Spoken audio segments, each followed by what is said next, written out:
Okay, so the reason I decided to just film randomly right now is because I have a few minutes. I've been asked by like a lot of people I know, I didn't say a lot, at least 4 or 5 people who have kids or just busy life and are like, Leanne, you're a chef, like, must be so easy for you to like make dinner for your family.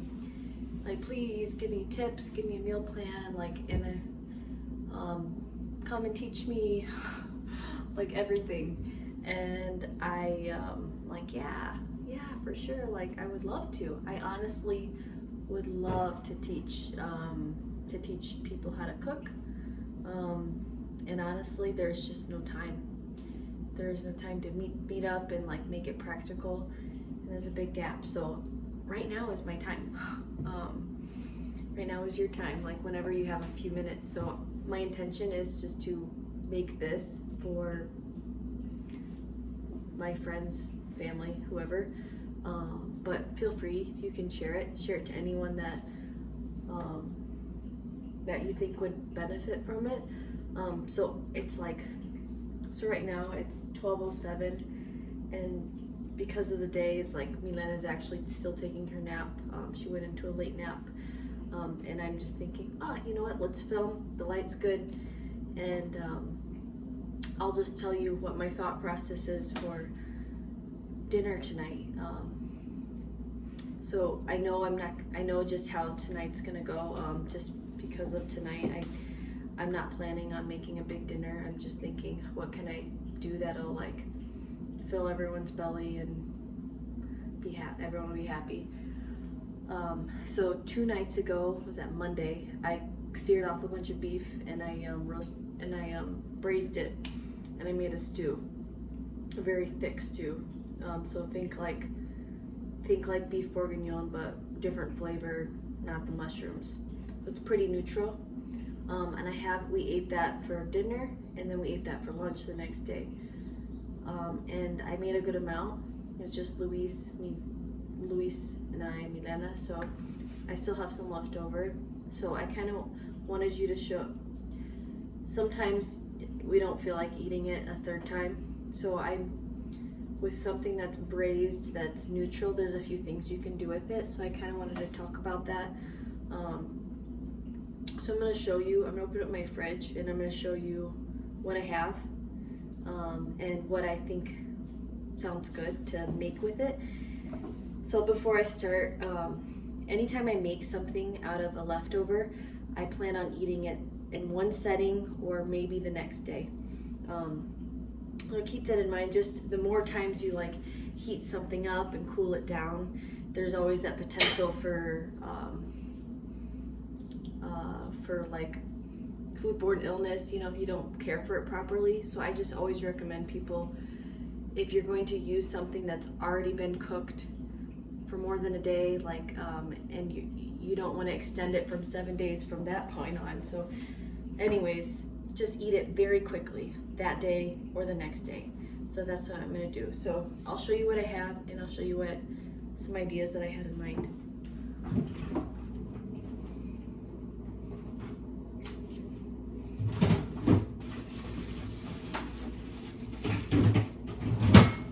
Okay. 1 second. All right.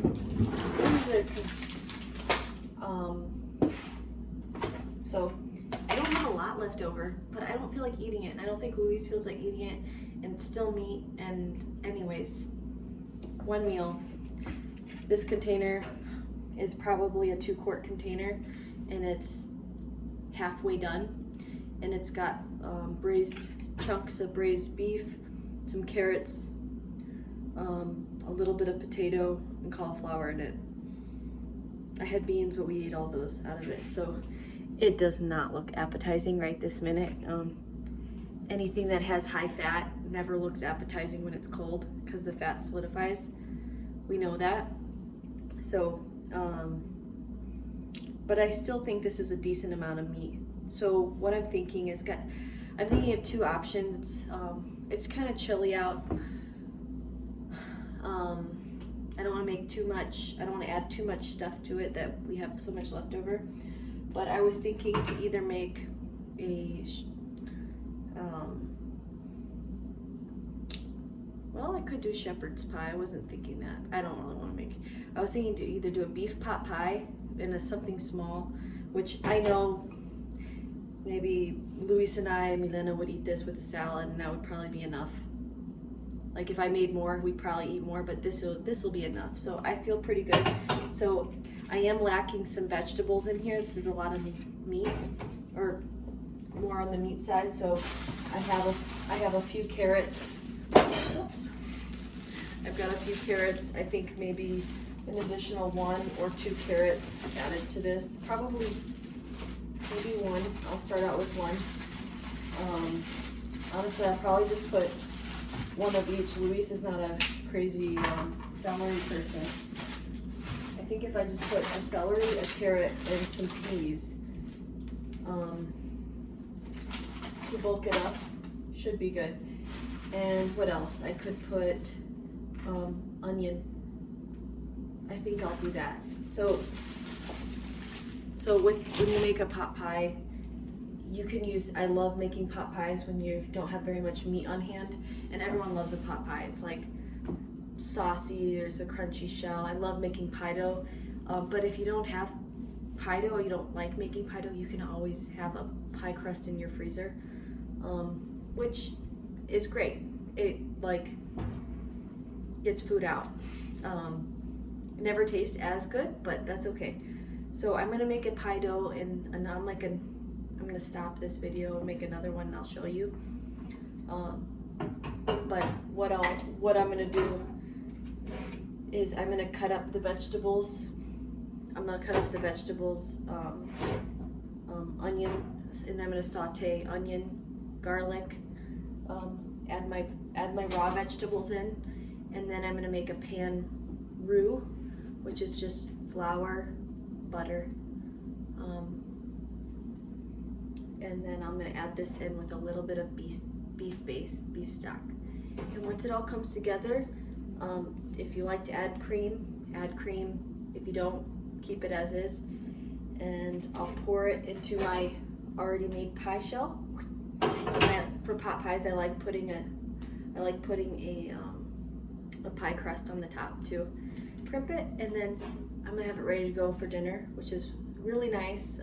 So then when it comes around like 5 o'clock, if you eat at 6 or 7, an hour before, throw it in the oven, prep your salad, you're done.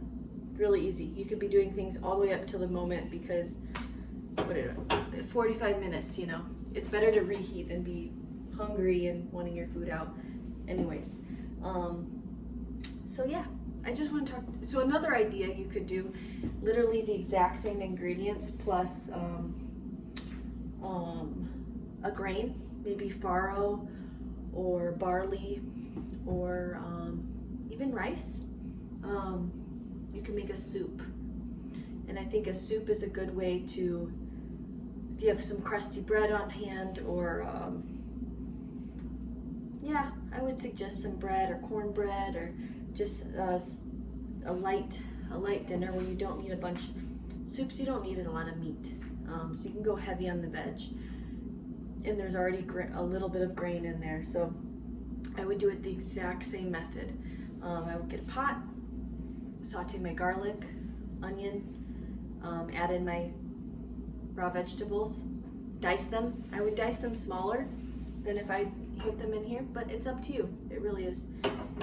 And then I'd add water, and I'd add a little bit of beef base, because I think soup, you add more water, so you're gonna need more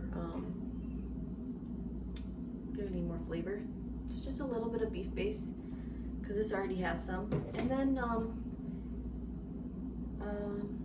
I would add my grain into it.